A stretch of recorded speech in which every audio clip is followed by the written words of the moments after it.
It is 5:34, Monday, May 17th, 2021, and I call this workshop of the Mercedes Independent School District to order. Roll call to establish quorum. Myself, Rachel Trevino, President. Brian Acosta, Vice President. Lucy Delgado, Secretary. Rick Garza, Trustee. Eddie Howell, Trustee. Oscar Hernandez, Trustee. And Mr. Martinez coming up here, Trustee. No action will be taken by the Board of Trustees during this workshop. Do you have any public comment, Ms. Martha? No public comment, okay. We're going to start with student recognition. Ms. Mendiola. Good evening, Madam President, Board of Trustees, Mercedes ISD parents, community, and staff. Our first recognition this evening, we have Mercedes Early College Top 10 students. Ms. Jeannie Venecia will be presenting the students for us.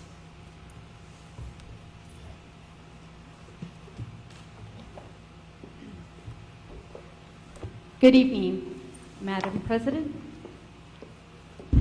board members, and Ms. Mendiola. On behalf of the entire faculty, staff, and administration, I would like to express our sincere gratitude and appreciation for all the hard work Mercedes Early College Academy Top 10 graduates have accomplished over the course of their 4 years in order to obtain this great honor. To the Mercedes ISD Board of Trustees and Superintendent of Schools, Ms. Mendiola, thank you for the time, support, and continued commitment to ensure that the students are able to achieve their dreams of obtaining an associate's degree in conjunction with their high school diploma. Your belief in the early college is valued and appreciated. And now our top 10 graduates, ranked number 10. Mr. Josiah Cantu, the son of Ruben Cantu and Dalia Cano, has earned an Associate of Arts degree in Interdisciplinary Studies from South Texas College. He will be attending Texas A&M Corpus Christi. Ranked number 9, Ms. Jessica Tamez, the daughter of Jesus Tamez and Bridget Tamez, has earned an Associate of Science degree in Biology with honors from South Texas College. She will be attending the University of Texas, Rio Grande Valley. Ranked number 8, Mr. Jose Fuentes, the son of Cesar Fuentes and Laura Fuentes, has earned an Associate of Science degree in Interdisciplinary Studies with honors from South Texas College. He will be attending UTRGV. Ranked number 7, Mr. George Moya, the son of Maria Alejandrina Garcia and George Moya, has earned an Associate of Science degree in Mathematics with honors from South Texas College. He will be attending University of Texas, Rio Grande Valley. Ranked number 6, Ms. Jaylene Martinez, the daughter of Mr. and Mrs. Juan and Lisa Martinez Jr., has earned an Associate of Science degree in Interdisciplinary Studies from South Texas College. She will be attending UT Austin. Ranked number 5, Ms. Hannah Trevino, the daughter of Mr. and Mrs. Ernest and Elinda Trevino, has earned an Associate of Science degree in Interdisciplinary Studies with honors from South Texas College. He will be attending Southern Nazarene University. Ranked number 4, Mr. Marcus Rivera, the son of Billy and Elva Rivera, has earned an Associate of Science degree in Interdisciplinary Studies with honors from South Texas College. He will be attending UTRGV. Ranked number 3, Ms. Elisa Villarreal, the daughter of Lisandro Villarreal and Annie Villarreal, has earned an Associate of Science degree in Interdisciplinary Studies with honors from South Texas College. She will be attending Texas State University. The salutatory and second ranked, Mr. Ramsey Ramirez, the son of Irma Ramirez and Ruben Ramirez, has earned an Associate of Science degree in Mathematics with honors from South Texas College. He will be attending Texas A&M College Station. And our highest ranked student, our valedictorian, Ms. Cassidy Rodriguez, the daughter of Mr. and Mrs. J.C. and Tony Rodriguez, has earned an Associate of Science degree in Interdisciplinary Studies with honors from South Texas College. She will be attending the University of Texas, Dallas. And that is our top 10 for Mercedes Early College Academy, class of 2021. Let's give our students a round of applause. Thank you.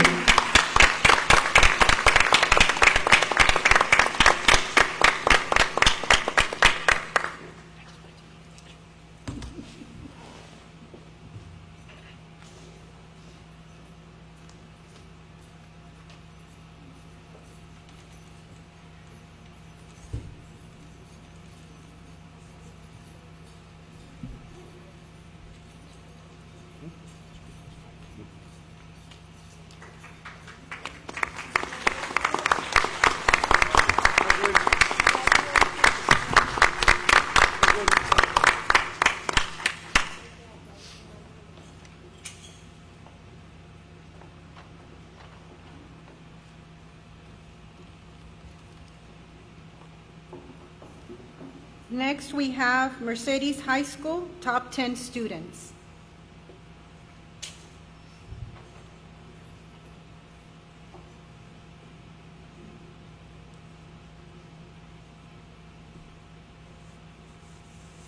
Good afternoon, Mercedes ISD School Board of Trustees, Superintendent Caroline Mendiola.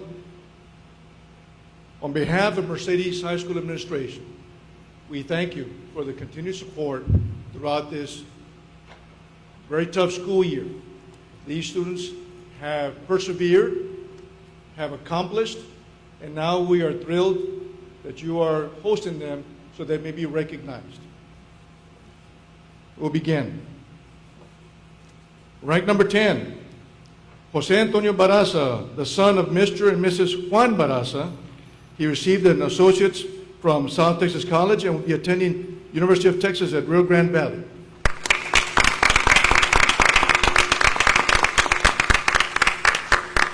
Rank number 9, Jesus Daniel Zamoron Canizales, the son of Ms. Maria Canizales. He will be attending University of Texas, Rio Grande Valley.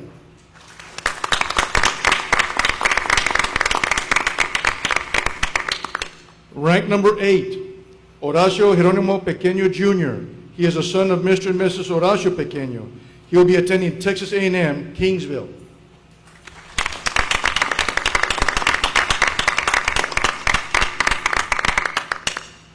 Rank number 7, Sydney Trinidad Ortega. She is a daughter of Mr. and Mrs. Juan Ortega, and she'll be attending University of Texas at Rio Grande Valley.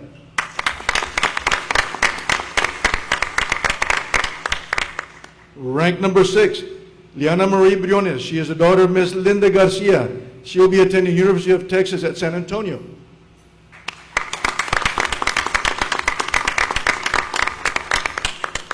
Rank number 5, Karina Lee Klausner. She is a daughter of Ms. Iris Martinez and Mr. Omar Klausner. She has received her associate degree from South Texas College and will be attending University of Texas at San Antonio.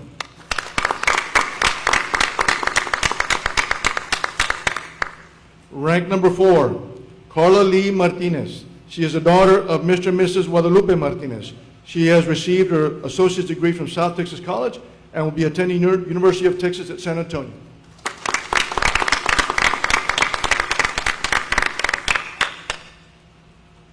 Rank number 3, Catherine Darlene Grimaldo. She is the daughter of Jennifer Grimaldo and will be attending University of Texas at Rio Grande Valley.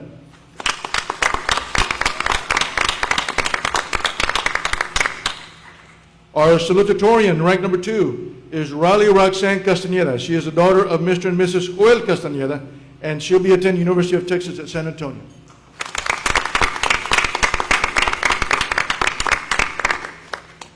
Our valedictorian, rank number 1, Ayla Amanda Ledesma. She is the daughter of Mr. and Mrs. Pablo Ledesma. She has received her associate degree from South Texas College and will be attending Texas State University.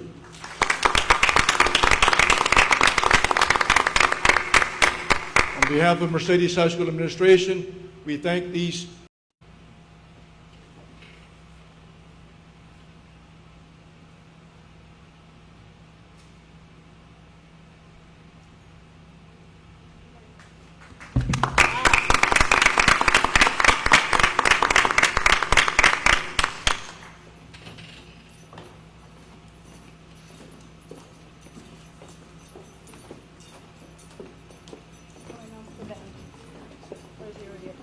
Next, we'll have the band and orchestra students.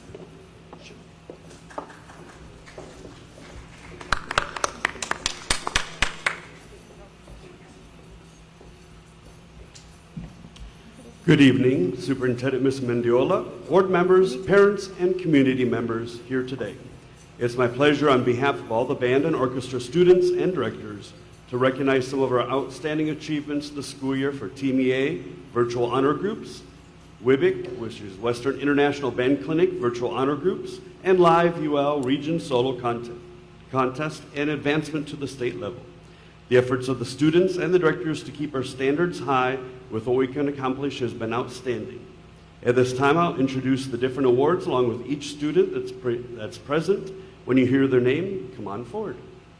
Our first group is our middle school all-region band member, and he auditioned virtually through the TMEA Band Honor Group this fall and earned the distinction of a TMEA Region 28 Middle School Honor Band member, Daniel Perez, percussion. Come on up.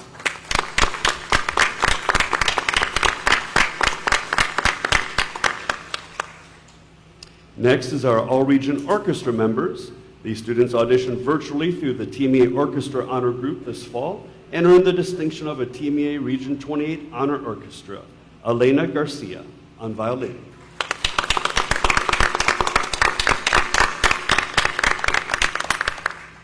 Our band all-region members. These students auditioned virtually through the TMEA Band Honor Group this fall and earned the distinction of a TMEA Region 28 Honor Band member. In addition, all of our students advanced to the pre-area contest and then also to the area contest. And tonight we have Alan Trevino on oboe.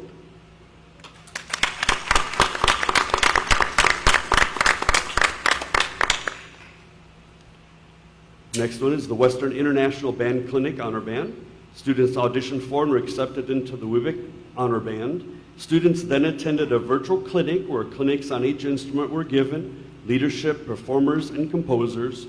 Students then made an individual recording of the assigned music, and the WIBIC then put it together, which is what's been on social media lately. And we have several students here. Matthew Ayala on alto sax.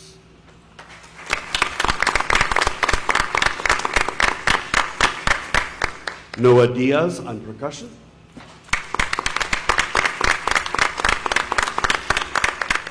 Yulaida Medrano on alto saxophone. Rudy Pedraza on percussion. Ramsey Ramirez on percussion. Alan Trevino on oboe again. That takes care of that one. The next are our first division for our UIL solos. These students earned a first division at our UIL solo contest in February, which was live in the band hall. Some students are performing live for the first time. They had done all their lessons in Google Meet with the directors. Some were practicing live as well. So we have Matthew Ayala on alto saxophone up on stage there. Jaslyn Kalunga on violin. Henry De Leon on tenor saxophone. Yulaida Medrano on alto saxophone. Jesus Tamez on alto saxophone. Priscilla Vasquez on flute. Juan Medina on bari sax.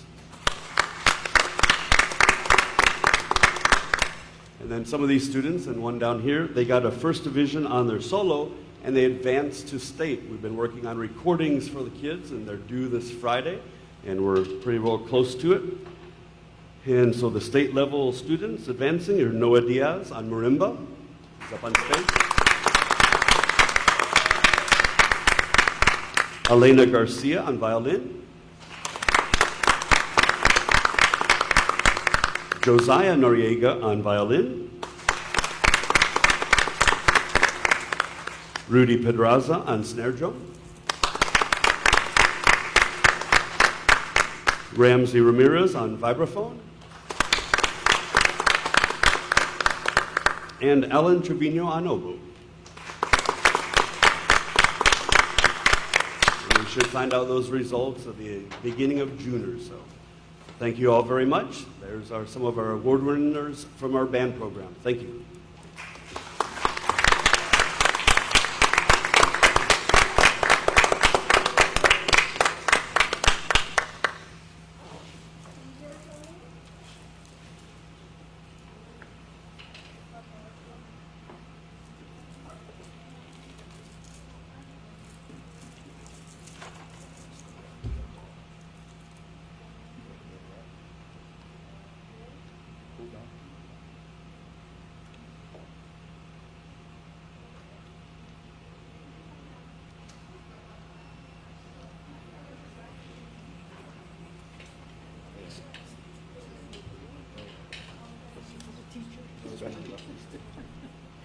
She's excused.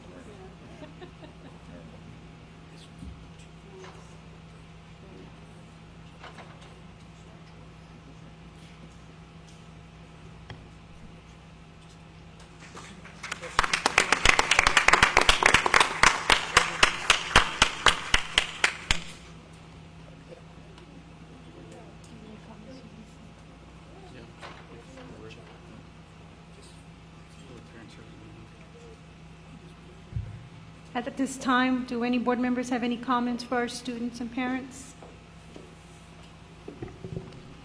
Madam Chair, I just want to say thank you to the parents. Congratulations to our students. I know that it was a tough year with the COVID and so forth, but I know that they have done their job, and this is a recognition they deserve. As this chapter in their life closes and the next one opens, I wish them the best of luck and that they continue to succeed wherever it is that they're going to college after they leave Mercedes High School.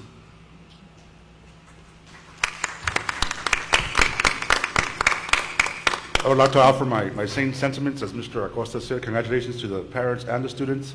A job well done. It was a difficult year, but y'all persevered, and looking forward for great successes out of each and every one of you. God bless y'all. Thank you. Any other comments? Yes. Congratulations to all our band students, our graduates, top 10 parents. You've done such an amazing job. I can just, I'm in your shoes. I know how you feel. We're so happy. I'm so happy that we were able to do this, to show the appreciation for all that sacrifice and hard work. To our band directors as well, to our principals, thank you so much for everything that you do.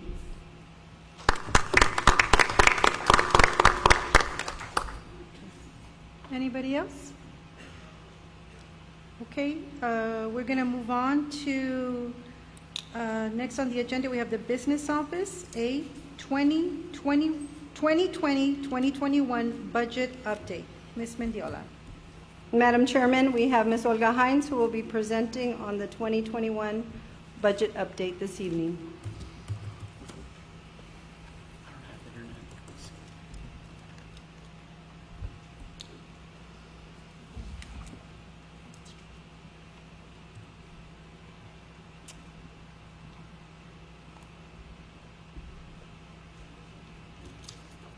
Good evening, Madam President, board members, and Superintendent Mendiola. This presentation is an update on the current year budget, 2020-2021. Our first slide is the total levy and percent collected, which means it's the total of the current and delinquent taxes with the M&O and the INS included in there.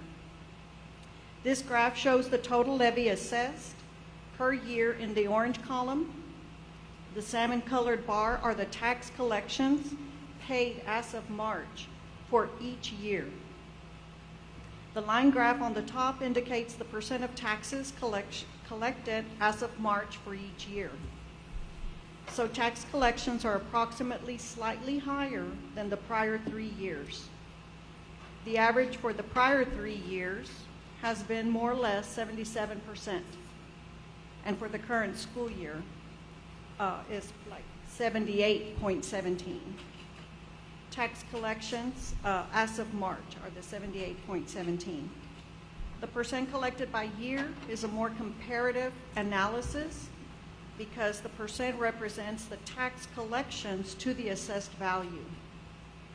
The increase in dollar amount could be dependent on various factors such as increase in property taxes or the tax rate increase, such as in the current school year, the INS tax rate was increased by 13 cents to the 34 cents. So in the current year, the levy is 9.7 million and the collections are at 7.6 million as of March. So Ms. Hines, excuse me, but that translates to about a 1% increase over the previous year on our collections, Yes, which is about $700,000. correct. And I think that's pretty good considering that we've been going through this COVID pandemic and so forth. So Right. I think that's great. Thank you. And hopefully we'll go over the 91% we had, budgeted, the 91% collection. Mhm. Okay. The next page is the monthly tax collection comparison through March, and this includes the current and delinquent, M&O and INS. This is for each month, September through March. In this one, the light beige bar graph represents 2018-2019. The green bar is for 2019-2020, and the line graph is for the current school year. In the first 6 months, the district collected amounts comparable to the prior years, but in January, you can see that the district collected fewer taxes when compared to the previous years. But then the district did rebound significantly in February and slightly in March. Overall, the district is doing well with tax collections as of March, as mentioned in the prior slide.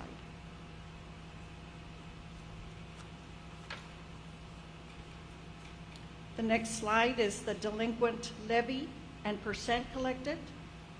The salmon-colored bar is for the levy assessed for each year. The green bar represents the delinquent taxes collected for each year. The line graph indicates the percent of delinquent taxes collected for each prior year. The current year is through March. So delinquent tax collections are at 15.18% as of March. We still have 6 months left in the year for collections. So in the current year, the levy is 1.4 million, and the collections are at 209,000 as of March. And on this slide here, I am noticing, of course, like you mentioned, it's 15% collected, which is slightly lower than the previous year of 22%. However, the amount of delinquent taxes is significantly less. It's about 200,000, maybe 120, $150,000 less. That means that we collected more during the year and have less delinquencies. Is that correct? Yes, or collection, yes, more collected in the delinquent category. And then the prior years, you can see it's September through the year, September through August, and the current year is September through March. Okay. So we still have the months to go. Okay. Yes. All right.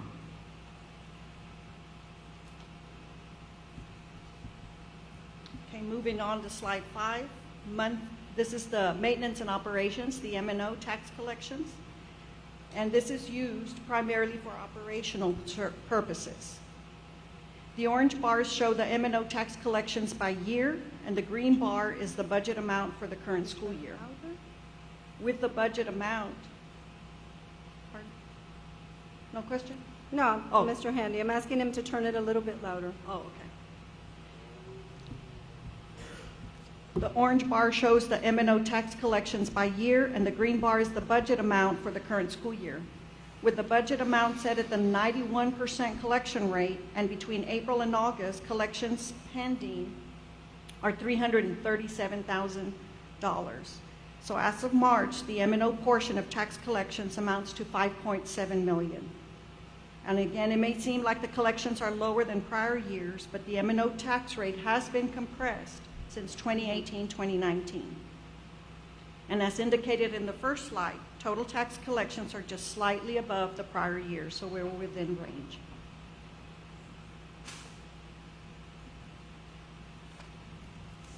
Now on page 6, INS tax collections. This is the interest and sinking portion of total taxes used for bond payments.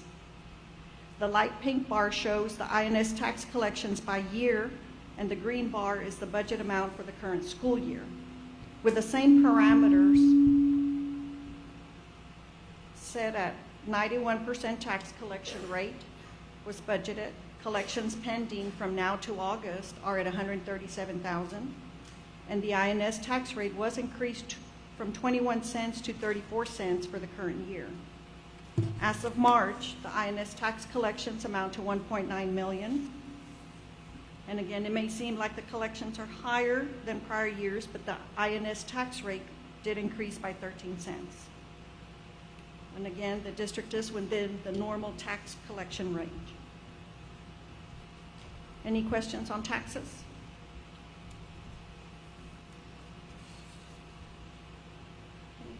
Ms. Hines, good evening, ma'am. I just have a quick question. If we go back to, I believe, the first slide. Okay. Yes, sir. I'm sorry. Which one? Let me see. The page numbers on the bottom. On the page, Bottom right. part? Okay.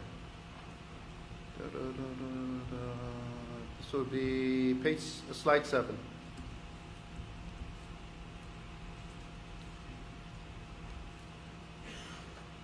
Oh, okay, that's the one we're coming to? Oh, Substitute my bad, pay? sorry. I'm sorry, slide 4. Okay. The monthly tax collection comparison in March. Let me So let me it's go to that. historically correct that that's basically what usually happens, right?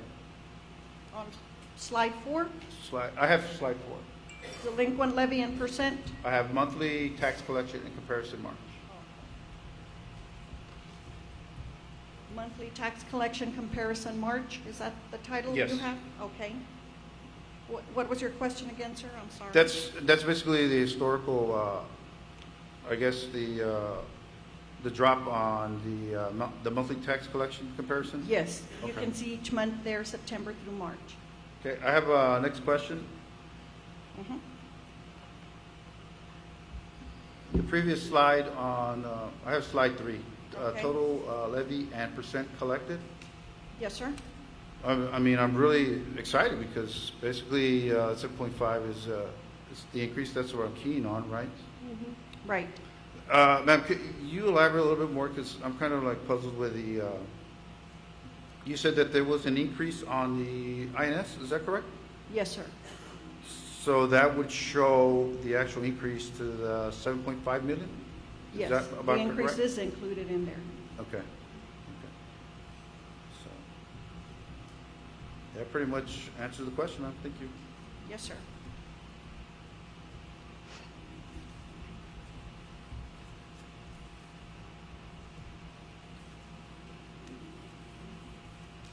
Substitute pay. Okay, now we're at substitute pay. As you can see, 162,000 is the revised budget for the current year. That is the green bar. And 92,000 has been paid through April 30th for the 2020-2021 school year. 500,000 was spent on substitute pay in 2018-2019, pre-COVID-19 year, and approximately half of that was expensed last year, which was a half COVID-19 year.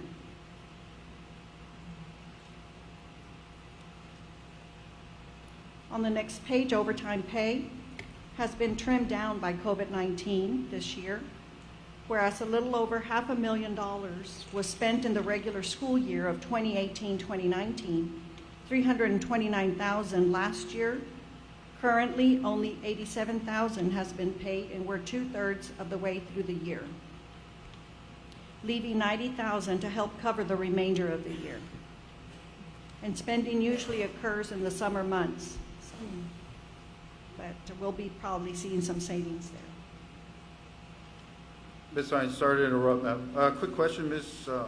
Mendiola. Yes, sir. So, ojalá, right, Mhm. that we get the students back in August? So, basically, we're going to adjust, correct? on the That is budget? correct, yes, sir. Okay. And So what type of baseline are we going to use? in We- case we are need gonna go back use, to- overtime and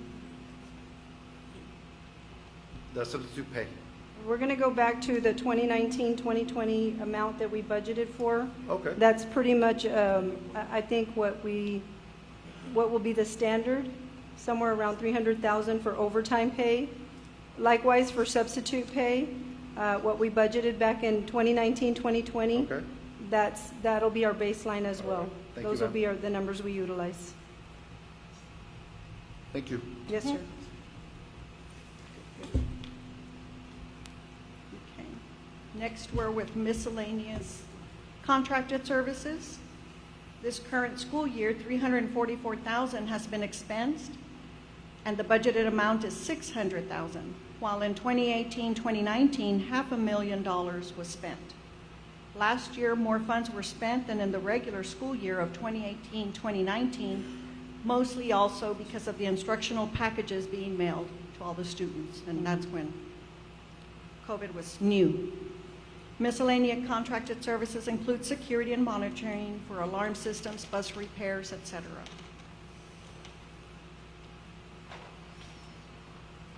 We come to utilities. $1.9 million is budgeted for the current year, and the $764,000 spent thus far is for 7 months because the utility billings usually run a month behind. The remaining unutilized amount of $1.1 million will remain in place until the end of the school year because of the 1 month lag. Usually we have a 17-day accrual in August, as of August 31st.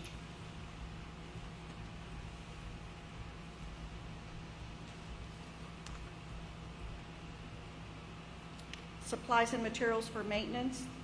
The amounts shown on this graph include the campus and department budgets as well. The maintenance supplies and materials for all campuses, that includes toilet paper, cleaning supplies, etc. The unutilized budget of $324,000 is as of April 30th. $900,000 was expended in 2018, 2019, while $800,000 last year. This year, $400,000 has been paid out, and the budgeted amount is $723,000.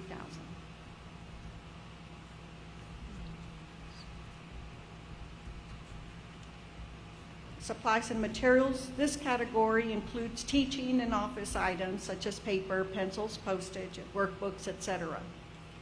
$700,000 is the budget, and $500,000 has been spent through April 30th.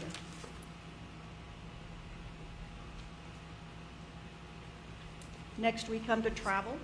And travel is another category that has not had much activity this year. The majority of the trainings have been virtual and costs have been minimized.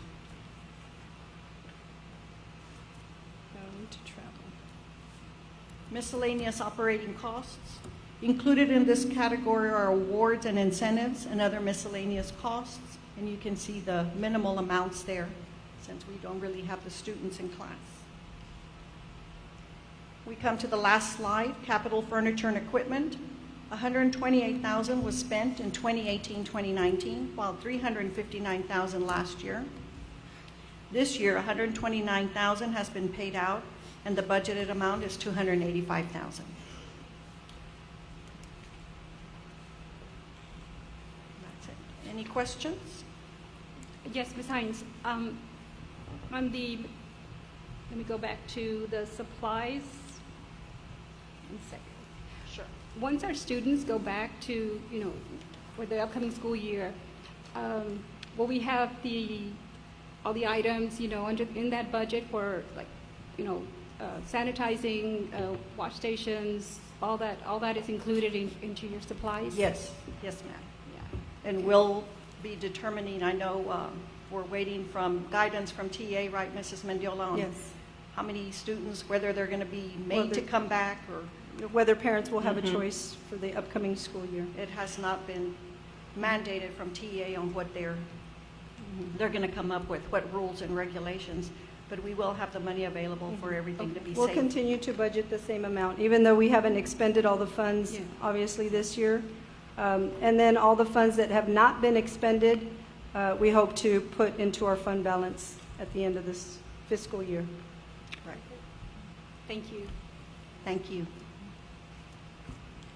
Any more questions from the board? Okay. Next, B 2021-2022 proposed budget presentation. Ms. Mendiola. Yes, Ms. Hines will give us an update on our upcoming budget. Okay, we have begun looking at next year's budget already, the 2021-2022, and we'll start with our 21-22 budget assumptions. In regards to tax collections, preliminary property value growth increased over 8.66%.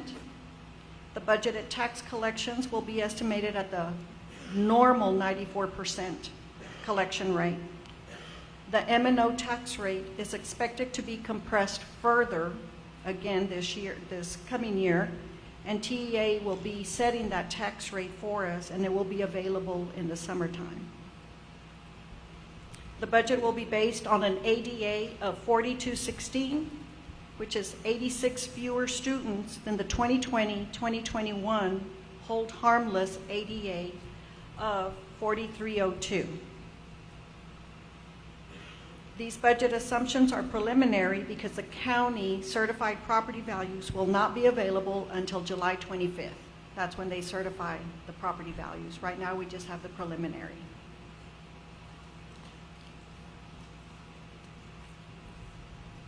On the next slide is the enrollment ADA projections. The top line graph shows the decline in enrollment over the years, while the bottom line graphs the ADA. For the current year, 2020-2021, the enrollment is at 4681, and the hold harmless ADA is at 4302. So for 21-22, we're estimating 88, like I said, at the 86 fewer students from the current year at 4216.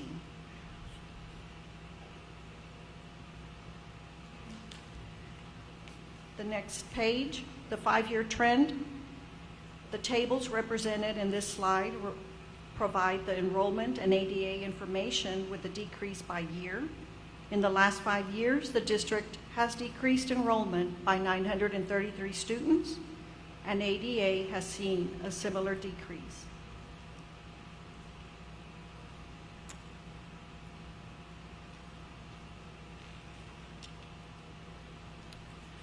On the property tax rate history, here the property tax rate over the last 5 years. The M&O tax rate was at $1.04 in 2016-2017. In July 2017, the TRE was passed, and to keep the total tax rate at the same rate of $1.38, 13 cents was transferred from INS to M&O. So in 2017-2018, $1.17 was the new M&O tax rate after the TRE, and the INS tax rate was reduced by 13 cents to 21 cents. In 2019-2020, the M&O tax rate was lowered by HB 3 from $1.17 to $1.07, and the INS rate remained at 21 cents for a total tax rate of $1.28. In the current year, 2020-2021, the M&O tax rate was compressed by TEA based on the property value growth down to $1.012, and the INS tax rate was increased by the 13 cents to 34. For the new budget year, 2021-2022, TEA will further compress the M&O tax rate from the current rate of $1.012. Right now, they're estimating, we're coming up with some numbers at 96 cents. But we will not get the final results till late summer. Based on and this is just based on the estimated property value growth that I had mentioned at the beginning of more than 8%. And that's a difference of 5 cents for the M&O tax rate. Again, these are all preliminary estimates. Tax rate is subject to change. Ms. Hines, so if this does occur, are we going to have a lower tax rate overall? Yes, sir. We would Okay. have one, yes. Okay. And I was just a little concerned because of the 94% estimate for tax collection. The tax rate will go down by 5 cents. Property values are going up. So it's kind of Right. It a wash. balances out. And so I just want to make sure that we don't budget for 94% Okay. and then we undercollect and then we're going to be in a deficit. Right. So I think we need to be careful with that. Okay. And even though we budgeted for the 91%, it looks like we are going to meet actually the 94. Right. So, And, right, and like Okay. Mrs. Mendiola has said, when we're meeting, this is why we have the workshop, so that we can get the board members' input. Okay. And, because you all do answer to the community about the budget. Mhm. So we will take that input into consideration, and Okay. Thank you. thank you.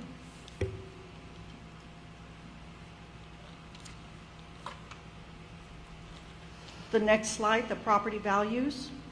The district's property values are represented below and reflect the 2017 through the 2019 protested values. For 2021, the new tax year, the county property value increased 9% to $680 million. Property values are important because they affect the state funding the district generates, and the values drive the amount that the amount of tax revenues that the district can collect, and also it affects the state funding. Okay. Next is this worksheet shows the calculation used to estimate our tax revenue for the budget year, based again on this is the preliminary tax roll estimate provided by the Hidalgo County Appraisal District. TA compressed rate of right now showing a 96.3 cents. The INS tax rate remaining at the 34 cents. And we had said at the 94% collection rate, but we will revisit that.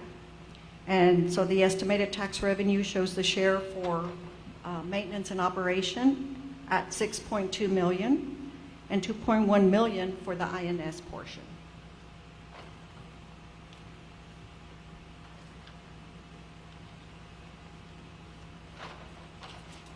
Slide 8, the general operating revenue. This is excluding child nutrition. The first column shows the current school year for 2020-2021, the budget, and the second column shows the proposed revenue for the incoming year of 21-22. As shown, the net increase at the bottom of $673,000 for the new year is detailed by an increase of $142,000 in taxes. Again, that was based on the 94% collection rate. A decrease in the state revenue of $500,000 because of the amount of 4216 that we're basing for ADA. And the $1 million increase in federal, you can see there, that's a big increase. And that is due to the indirect costs that the district can charge with the ESSER 3 funds that our government is proposing to give to the different districts.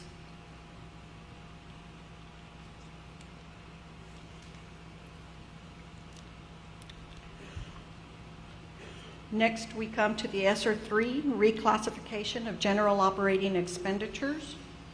This is a preliminary list of personnel whose salaries may be reclassified from 199 local fund general operating to the ESSER 3 grant funding in the current and future years.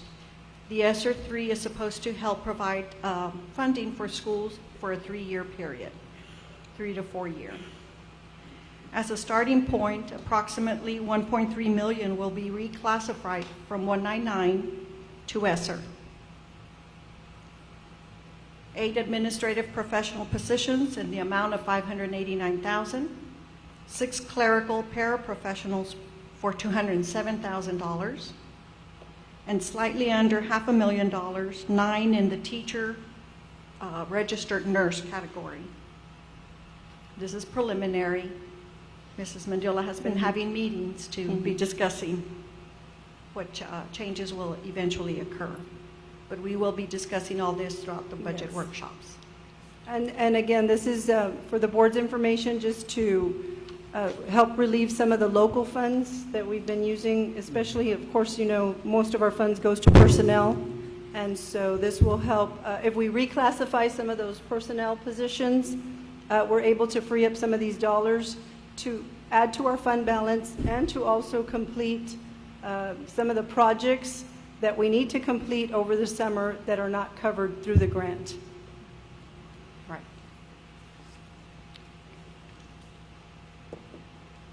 Next, we come to the fiscal year change, September 1st to July 1st. The next school year would be the start of the 10-month budget year. However, administration is recommending to rescind the fiscal year change for the reasons of the decrease in ADA, the benefit for the district changing to a different year is diminished, ESSER, the ESSER funding grant. This will help accomplish what was intended with the fiscal year change. As well as other considerations, having surveyed other districts, and the benefits do not outweigh the costs of making the change. There will be an agenda item in tomorrow's regular meeting to rescind the fiscal year change, to keep it at the September 1st through the July 31st. September 1st through August 31st. Okay, I'm going to interrupt, Ms. Hines. I apologize. And I was in the record to have concern about this. So this question is to you, Ms. Mendiola. Yes, sir. Okay, were our fiscal agency, how can I say it, in a very delicate saying is, were we penalized by doing the fiscal change from 10 months to 12 months? No, sir, not at all. Yeah, that's on the record saying it didn't hurt us either way. Correct, because we haven't, it was supposed to be for July of 2022, so we still have time to go back and keep it at the September 1st. Okay. Yes, and we did call TA and we checked with them. Okay, because, you know, I had just a concern, and I'm on the record, not approving it, but, you know, if you're assuring the board that we didn't have any Right. fiscal penalties at all, Correct. I'm good with it. We hadn't started the process yet, and had the ESSER grant monies not come along, we probably would have continued with the fiscal year change, but these grant monies are definitely going to help us in the areas that we really needed to focus on. Yeah, because conventional wisdom to me, I'm one of those old teachers that's 10 months, why not? But I guess, thank you for answering that question. Yes, sir, definitely. Thank you.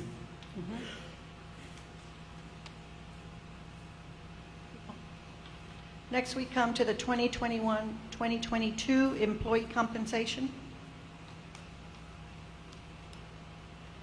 This slide can serve as a reference point with regards to the salary increases in prior years. This is just history-based and just for your information.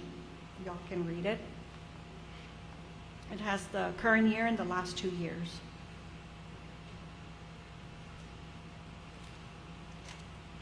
Next, we come to the increase with the options, 2 different options for the increase in raises. And for the budget year 21-22, option 1, in the teacher, librarians, and RNs category, all teachers, librarians, and RNs will receive a $1,000 increase. However, teachers in the 4 to 16 years would receive an additional equity adjustment. Administrative professionals would be at a 1% increase plus any equity adjustments. Clerical, instructional, and auxiliary would see a 2% increase, and bus drivers a 6% increase. The TASB recommendations, salary adjustments will be made across all staff categories. Option 2, the same rules, the same little parameters, only that this would be a $1,200 increase instead of the original option 1 of $1,000. And then on the clerical, instructional, and auxiliary, it would go from 2% to 3%. And bus drivers would see an increase from 6% in option 1 to 8% option 2. And again, the TASB recommendation for the salary adjustments will be made across all staff categories. Those are the 2 options. If we go on to the next one, we'll show the cost of the increase under each option. Option 1, as you can see there, would be an increase of $742,000, while option 2 would cost approximately $935,000. These costs include the TASB recommended salary adjustments. Ms. Hines, on the TASB recommended salary adjustments, is that what you're referring to as the equity adjustments? Yes, sir. Okay, so that's already taken into consideration. Another item that I was looking at here is that on the previous slide, you take into account the drivers at a separate line item. Are they being accounted for in this one? Because I don't see them, and so I don't know if that's going to affect that total. Yes, sir. It's in there. It's under auxiliary. It's under auxiliary? Mhm. Okay, Yeah, we just didn't separate. okay. Thank you. Mhm. And just as a reminder to the board, we did have TASB do the market study for us. And so based on those figures, based on the numbers that they submitted to us, that's where all the equity adjustments would come from, based on TASB's recommendations. I have a question, Ms. Mendiola. So we have option 1, option 2. Yes, sir. Thank you so much. Mhm. Thank you for the hard work. This is a concern that I have, and I guess this is to the board as well. Let's say we had the $1.2 million because of the ESSR. Yes, sir. Yes, sir. Okay, so that's a grant, 3 to 4 years, correct? Correct. Okay, my concern to the board, I guess, to you, Ms. Mendiola, is that, okay, 4 years down the road, that's going to be a Sustainability. hit, correct? Sustainability. As long as we continue to monitor carefully our funds, and if our enrollment continues to decrease, obviously we continue to decrease staff as well. Okay. So we will still keep an eye on that, as we've been doing for these past 2 years. There's positions that, again, have not been filled this year. If we see we don't need the positions because of enrollment, then we will not fill those positions. So as long as we continue to keep an eye, of course, on all our spending, but in particular personnel, we should be fine at the end of the 3 years. Yeah, because my concern, and this is to the board, is that, you know, I'm concerned like the federal government just sending out free stuff everywhere. I mean, and we're kicking the can down the road, and, you know, basically, you know. So what are we going to do on the 4th year? Right. But, you know. And hopefully our enrollment begins to stabilize and we begin to, you know, maybe see some growth one of these days. I have been working with the city of Mercedes. I asked them for vital statistics information to see how many families are moving in, young families, the number of young families. I have yet to receive the data, but I did reach out to the new city manager for that information. Okay. I mean, because I see the fund balance, again, the unassigned, uncovered, I see growing. So I just want to make sure that we have We the continue fund that balance to growth. cover that, Yes, that sir. particular grant. I don't want us to get comfortable. Right. And it says, you know, we still have that 1.2 million just, Mm-hmm. okay? Yes, sir. I just want to be, I want that to be on the record on it. Just a And, concern. and likewise, and I've had this conversation with the staff and meeting with, and discussing personnel. With the grant, we know that any hiring of personnel, it's going to state in their application and in their contract, this is only for the time of the grant. So we have to be very careful about that. When the grant ends, these new positions that they're allowing us to hire will also no longer exist Okay. as well.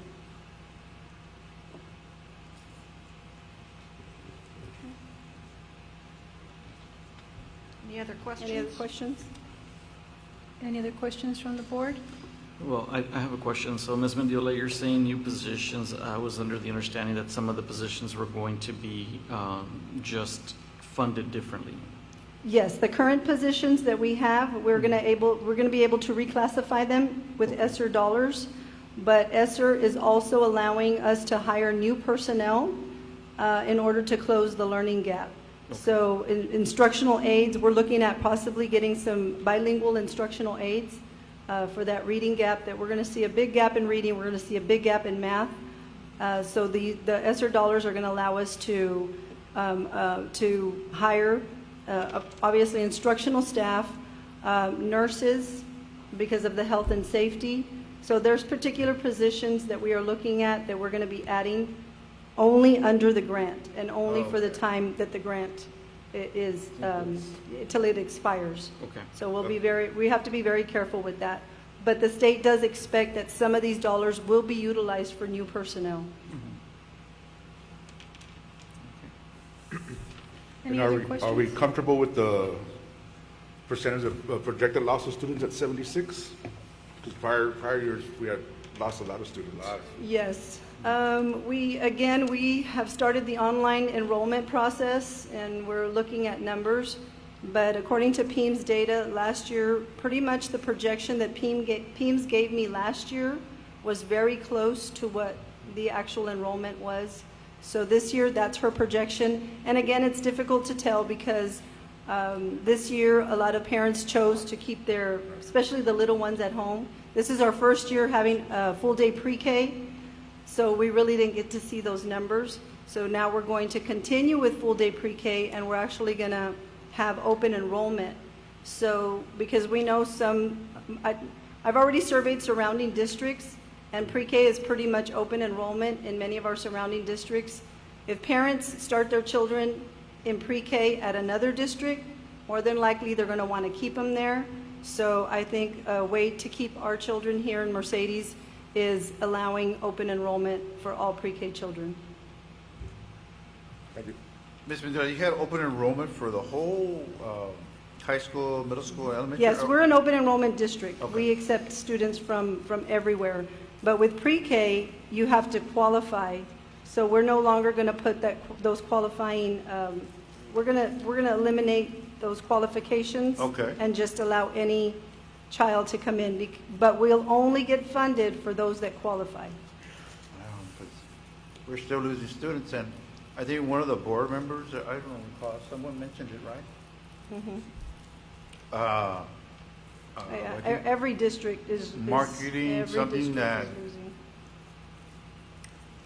It's gotten so Very competitive, Very and competitive. I think Ms. Legal had mentioned something about some marketing ploy, something. I mean, just- Try to do some extra marketing. I would like a PR director. I've been asking for. As a matter of fact, I saw in the paper that we were top in the nation. I thought that was, if we could get that out there. Oh, yes, we do. We send out, for every accolade that we receive, I send out a press release. I contract with an individual who sends out all our press releases to all media.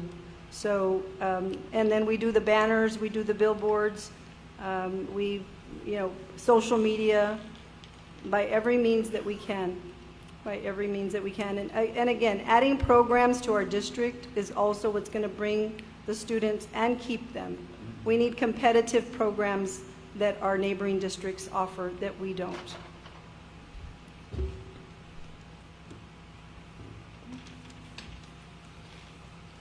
Any other questions or comments? Well, I have a comment. I just want to thank Ms. Hines and Ms. Mendiola for the work that you all have put into this presentation. I know there's a lot of moving parts with the ESSER grant, with the, I think it was House Bill 5 that House Bill 3. Sorry, House Bill 3 that that adjusted our M&O, and there's a lot of moving parts to this. I appreciate the fact that you take this board's concerns into consideration. Like Mr. Hernandez noted, it's taken us a while to build up this fund balance. We don't want to just, we need to be careful, and we need to ensure that we keep building upon that and make sure we're prepared to handle these salary adjustments and our budgets as we go through. But thank you so much. I appreciate it. Thank you, sir. Thank you, ladies. Thank you. Yes. I know we have our readers here that read all the ESSER updates and It's going to be a monster. It's going to be a lot of work, but The updates happen. we're working as a weekly team. and- We're working as a So- team, but it is, there's a lot of planning that's going to take place. It's a lengthy grant, and it's a team effort. We're going to have to form committees. We're going to have to put a solid plan together. So it will be time consuming, but we're anxious to get our hands on the money. Great. Thank you, ladies. Thank you so Thank much. you. Thank you. Ms. Mendiola, and just while we're on the subject of the PR, I would like the board to be supportive of that idea for a PR, because I think that will, you bring someone and, Positive, put the you positive. put the positive out there constantly. You do need someone like that. You can't be at all places at all times, and we do need for you to, like you said, there's so much going on, and there'll be so many projects ongoing, Yes, ma'am. and we do need to get you that help. So I would like our board to consider that very soon. Very soon. There's a lot of ideas. I know maybe we probably can't afford it, or maybe we can, but maybe we can afford it, maybe we can't, but has anybody seen those Wasco ISD commercials? Really nice. Very, I've seen 'em. very, make me want to go back to school. Oh, yeah, I've seen the commercials, and I've heard a lot of research, and I hear that statistically, they still continue to lose enrollment, so it kind of outweighs the cost of the commercials. So Right. I'm not sure that brings back enrollment. Again, to me, in my personal opinion, it's having competitive programs and making sure that we offer everything, and anything that we can, so that parents don't have to leave Mercedes because there's a better GT program somewhere else, or there's a better CTE program somewhere else. We need to be competitive. We don't have swimming, obviously. We don't have a Olympic pool, but maybe there's something we can do, some city that we can work with. Those are the things that we need to look at, and just positive, positive social media, positive climate, atmosphere, welcoming environment. That's what parents really want. That's what's going to sell us. I think you're spot on. My humble opinion, Ms. Mendiola, you're spot on, because it's word of mouth. Yes, It's ma'am. your Yes. respect, it's reputation, and I think it starts at the top. You got to be able to do a good role model and show, hey, my kids went to school here in Mercedes. They're good, successful individuals, and people that can look up to you and say, okay, you're spot on. Right. Definitely, sir. And along with Mr. Hernandez, good point, and that's a very good example of what we should be promoting. But along with the new programs that we've talked about and wanting to bring new programs in and to retain, let's also work on what we have right now. And this is a perfect example of that. The appreciation we showed, with the top 10, Right. they deserve this and so much more. The appreciation for the top 10, appreciation for our band, appreciation for orchestra. Let's work on what we have right now, and so that our parents will start to feel it. And they'll start to say, this is a good place to be. This is this is the Tiger Pride. This is where we want to stay. And starting from middle school, starting from those those young kids, and they want to join so many things and GT programs and that. So let's start working on. Let's continue to work on the parents that we have and the students. Yes, ma'am. I'll start to follow up on that, Ms. Delgado. And it's, I got feudal words, but estoy bien agresivo que, I'm on the highway and I see, Ms. Mendiola, you put the billboard up there. I got off to the expressway. I see that we're looking for bus drivers. That's pride. That's first class. So thank you so much, by the way, Thank by you. bringing that up there. Our And I teachers are- apologize. I think again, I can only speak for myself. I think we need to always thank the staff, and Right. really took care of our students. So. Our For what it's teachers, worth. our teachers of the year, their billboard will be going up this week over by the old H&H. And the teachers, I think this is the Nice. first time we've ever highlighted the teachers of the year on a billboard, so they're very excited to see that. I went campus to congratulate each one, and they were pleased to know that. So all those little things, yes, all that promotes Mercedes ISD in a very good light. Una cena, maybe we serve the teachers Yeah. of the year, right? Right. I don't know, just bouncing ideas. for morale. And we all have those good ideas, and I think that if we bring in all our resources and all our ideas together, I mean, they can just be from the very basic, and Right. but sometimes those little things, that works, and it's just by working together, and you know, it makes a difference. Yes, ma'am. Thank you, Ms. Mendiola. Appreciate it. Any other comments or questions from the board? No? Okay. Next, we have C, update on the on the bond refinancing. Ms. Mendiola? One more presentation by Ms. Hines with regards to our bond refinance. This is a brief update. Yes. This presentation highlights the meeting that Mrs. Mendiola and I had with Mr. Dusty Traylor, our financial bond advisor. On the first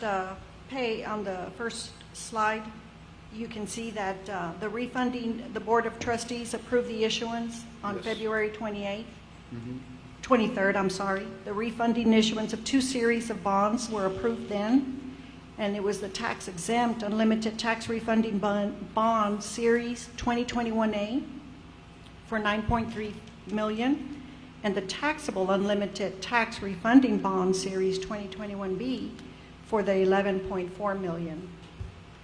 And then on the next slide, Mrs. Mendiola and I had a virtual meeting with Mr. Dusty Traylor, and it was to discuss the current market and the economic outlook for bond refunding purposes.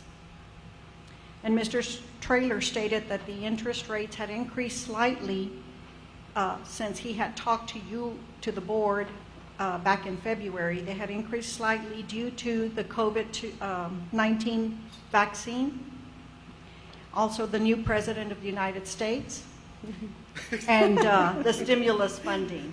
Blame it on Biden. Right. And I'm a Democrat.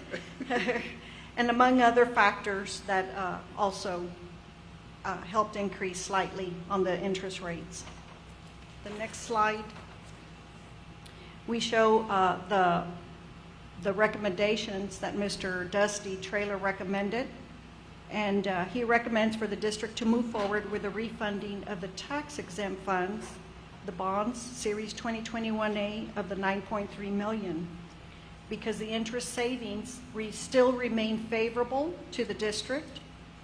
The district still benefits from the issuance of these refunding bonds. And he also recommended for us to hold off on the issuance of the $11.4 million bond series 2021B. And those reasons for holding off on that was that the interest savings were not as favorable for the taxable bond refunding, because there are still some current rules for the taxable bond refunding that are in place. And the new president is looking into updating those current regulations. And so the district may be able to refund these as tax exempt in the future. The next slide. So based on that discussion with Mr. Traylor, he said that it's in the best interest of the district at this time to move forward with the refunding of the tax exempt $9.315 million Mercedes ISD unlimited tax refunding bonds, Series 2021. And then once all the issuance and everything comes to fruition, we will be asking Mr. Dusty Traylor to come when you all do approve the final issuance. Any questions? Nobody? Okay. Curriculum and instruction, Thank you. thank you, Ms. Hines. Thank you, Ms. Hines. 2021, 2022 ESSER 3 strategic plan. Yes. Ms. Mendiola? Yes, Madam Chairman, Dr. Castillo has an update on our ESSER 3 funding and the process that we will be following. Good evening, Madam Chair, Board of Trustees, Ms. Mendiola, and community. You have been talking about ESSER already, so we have been working on ESSER since April 28th of this year. It is reference to American Rescue Plan Act of 2021, the Elementary and Secondary School Emergency Relief Fund. So there is 2/3 that's going to be given to us first, Once we submit the application of 18.3 million, the remaining will be 9.1 million, and so that will be funded to us as soon as the state submits their plan. Just like we have a plan, they have a plan to the USDE. So in order to do this, we do need to be in consultation with all these stakeholders. The stakeholders are all the ones that you see in front of you, from families to students to auxiliary community administrators and so forth. There are objectives that we do need to meet: a safe return to person and continuity of service plan, 20% set aside for learning loss type activities. And as you know, math and reading are at the forefront of all the content, and that's what moves all the other content and extracurricular forward.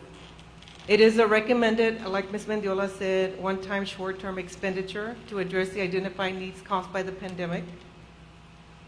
There is a three-step tier as far as the application process is concerned. As you can see, the first step is meeting with the stakeholders that were mentioned, the allocation of funds based on need, the highest need for Mercedes ISD, not any other district.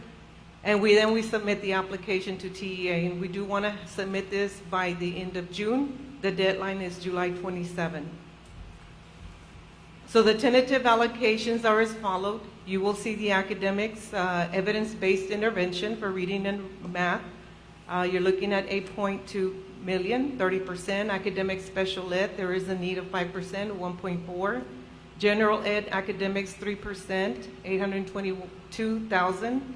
Facilities, 20%, 5.5 million. Technology, 14%, 3.9 million. Indirect costs, of course, would be your 13%, 3.4 million. Then you have other areas of transportation, safety, training and staff development, and child nutrition. And you have the allocations, the percents are noted with 13%, 4%, 3%.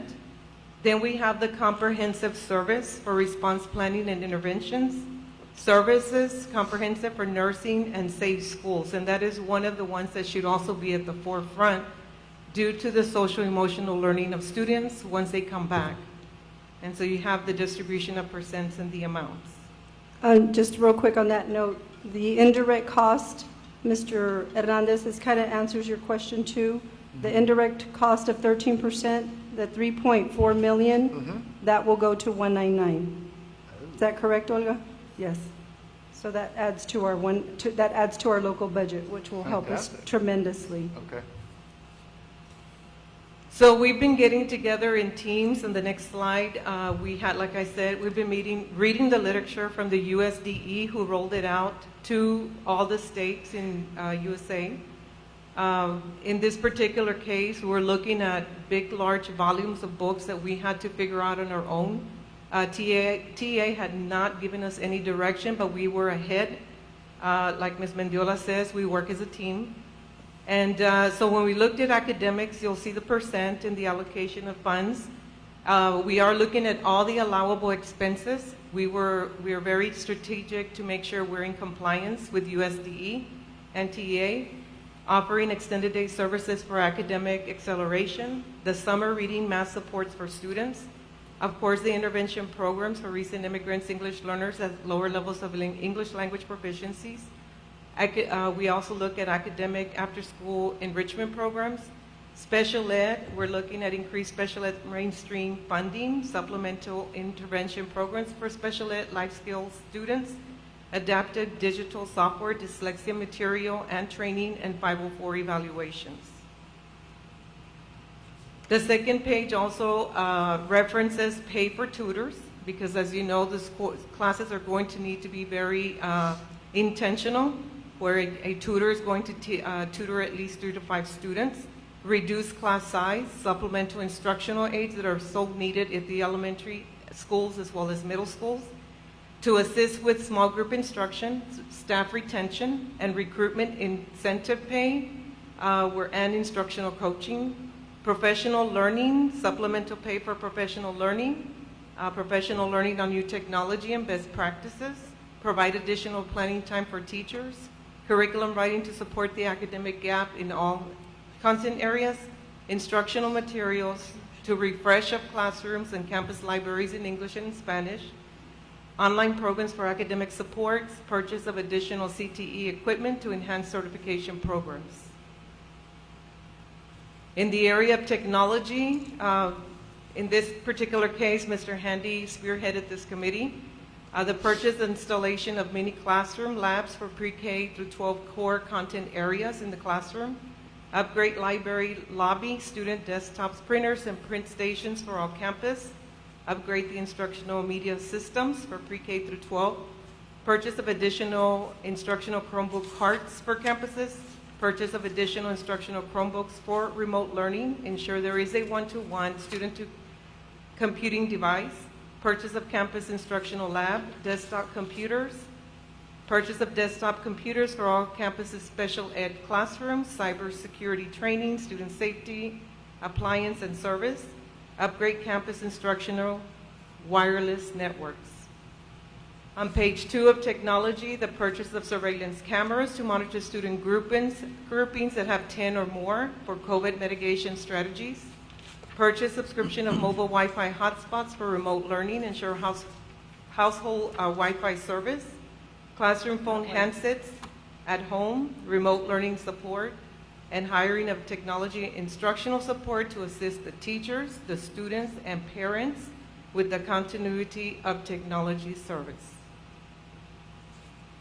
In the area of facility improvements, and of course these are allowable expenditures, purchase of personal protective equipment for COVID safety, ventilation, cleaning, and HVAC systems, training and professional development on PPE safety, individual classroom, high-efficiency particulate air filters, hands-free water fountains, construction, renovate and improve facility due to COVID safety, filtering, purification, and other control systems, window and door repair replacement. In the side of comprehensive services for safe schools, provide contract mental health service supports to address the social emotional learning of students, wraparound services, summer counseling for students, social emotional learning supports, student wellness supports, school mental health clinics, hiring, contracting of social workers, and hiring of licensed professional counselor. The second page of comprehensive schools, develop strategies to implement public health protocols for reopening of schools, develop procedures to improve the preparedness and response of the district to the pandemic, coordination with health department, addressing the emotional needs of students, preparing the nursing staff for opening up schools and addressing student needs, addressing counseling needs and mental health services, and hiring of educational resource officer. The other type of supports would be professional development, providing meals to students and providing transportation. These are all allowable expenses. And then, of course, your indirect costs is, and it gives you how much money would be placed, would be $3.4 million. And as you can see, we did have a timeline. It started back on April 28th. We had an executive meeting, and we reviewed the ESSER's 3 FAQs. We also met with the principals, notification of the grant. On May the 3rd, we had an executive meeting, again, to further discuss and start working our subcommittees and timeline. We met with DIC meeting, and we started talking to them about the ESSER funding. It was very informational, and we reviewed the 4 components. On May the 4th, we attended finally an ESSER 3 application process meeting with TEA. On May the 5th, we had a finance curriculum office and HR, again, meeting to discuss the funding. May the 7th, on Friday, CNI meeting met regarding the allowable and non-allowable expenses and the fact that they will be placed on committees. On Monday, May the 10th, principal meeting, and to review the allowable and non-allowable expenditures, data collection, preparing needs assessment, and the prioritization process. And the week started on May 11th when we did have our principals meet with their campuses to gather data and prepare feedback and answer a survey that we rolled out on May 11th that is still open on May 21st. It's a Mercedes stakeholder survey, asking them to provide us information, and it's a public comment.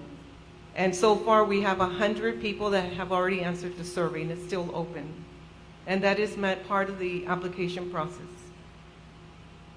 Today, we finished, or on May 14th, we did have another meeting with TEA, part 2 of the ESSER federal grants, and they kind of now go over the application process with you, and a lot of us were in that meeting.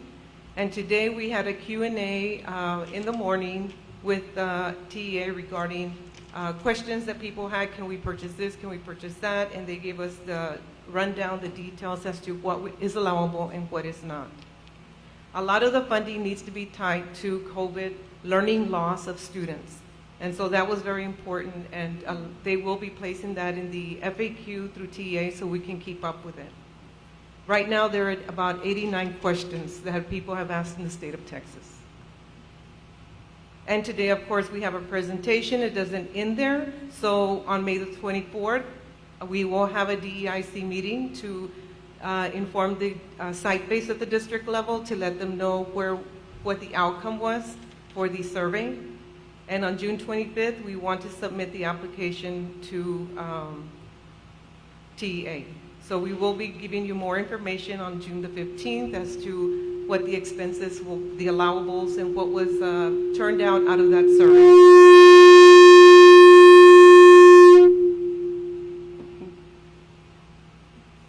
It's a lengthy process, but it has been a process that has really brought a lot of heart to it, because there is a lot of, you can tell there's a lot of care in all the Mercedes ISD personnel. They do want to make sure that we utilize the funding to the best for our students here at Mercedes ISD. So as you did say, you know, we do need to take a lot of pride, and we do need to market our district, just like Ms. Mendiola said, and basically, as everyone has said across the valley, they can say it's the place to be for them, but Mercedes ISD is the place to be. That's right. I like that. Any questions? I'm just going to make a comment, Dr. Castillo, and thank you so much for the presentation. Ma'am, I was going to say, when you started the presentation, ma'am, I was already thinking new buses, you know, funding, salary increases, but you answered the question. So There's pretty much almost everything's allowable. Again, but we have to go through committees, and we have to be, of course, very diligent with what we're going to spend, what's going to be a priority, all the priority projects. We're excited to know that we can use it on facilities, because as you all know, we need HVAC, a lot of HVAC improvements. Mr. Herrera has been working very diligently with every campus to actually get a list of all the units that are running and not running, and so there's a lot of work that's going to be put into it, and I really want to commend the team, because I think we're way ahead of the game. I think we're way ahead of other districts. I got a phone call from a superintendent in another district asking if they could borrow our guidelines that Lisa Cantu Reyes and Dr. Castillo put together, because no other district yet has put their guidelines together. And so Lisa shared it with Region 1, and then Region 1 shared it across with all superintendents. So we're ahead of the game, and I want to thank the team. Team effort. Thank you. Appreciate it. Do we have any more comments or questions from the board? Ms. Mendiola, is there anything else that you want to add? No, ma'am, just we have our regular board meeting tomorrow, and we will be here in the same place at 6 p.m., and we have several recognitions listed for tomorrow as well. Okay, and it does start at 5:30? 6 o'clock, I believe it's 6 o'clock tomorrow. 6 o'clock? Yes, tomorrow's a regular, oh no, hold on. Martha, is it 5:30 or 6? It is 6 o'clock. Thank you. Okay, I all have right. 2 agendas here. And I do need to adjourn the meeting. We do need to ask for a motion, right? So may I have a motion to adjourn today's meeting, please? So moved. Okay, may I have a second? second. Okay, we have a motion from Mr. Acosta and second from Mr. Garza. It is now 7 o'clock and the meeting is adjourned. Thank you.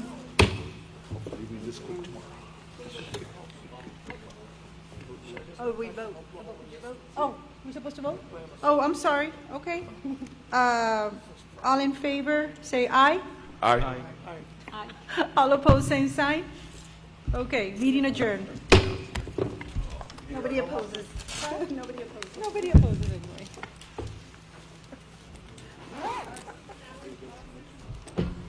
Oh, there's food to go. Got to walk.